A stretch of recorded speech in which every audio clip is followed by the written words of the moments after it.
Pernahkah kalian meragukan ingatan? Bertanya-tanya apakah itu benar-benar terjadi seperti yang kalian ingat? Otak kita bukanlah alat perekam yang sempurna. Ingatan tidak disimpan seperti file di komputer. Sebaliknya, ingatan dibentuk ulang setiap kali kita mengingatnya. Proses ini dapat menyebabkan perubahan kecil dan terkadang signifikan pada ingatan aslinya. Bayangkan sekelompok saksi mata kejahatan. Setiap orang mungkin mengingat kejadian itu secara berbeda, dipengaruhi oleh perspektif dan emosi unik mereka.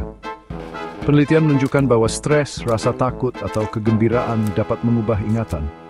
Misalnya, seorang saksi yang sedang stres mungkin fokus pada senjata, mengabaikan detail penting lainnya. Selain itu, informasi baru dapat membentuk kembali ingatan yang ada. Jika kita mendengar cerita berulang kali, terutama jika itu sesuai dengan keyakinan kita mungkin memasukkannya ke ingatan kita sendiri, mengaburkan tas antara fakta dan fiksi. Ini dikenal sebagai efek misinformasi, sebuah fenomena yang ditunjukkan dalam banyak eksperimen psikologis. Sifat ingatan yang mudah diubah dapat menyebabkan terciptanya ingatan palsu. Dalam sebuah studi terkenal oleh Elizabeth Loftus, para peserta diberikan peristiwa masa kecil yang dibuat-buat. Herannya, sebagian besar kemudian mengingat peristiwa ini sebagai nyata.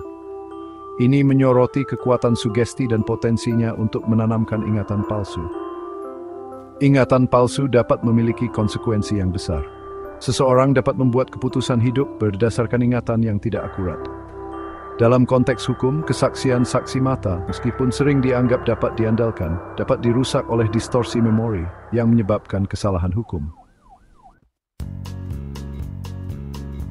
Meskipun kita tidak dapat sepenuhnya mencegah perubahan ingatan, kita dapat mengambil langkah-langkah untuk meningkatkan akurasi.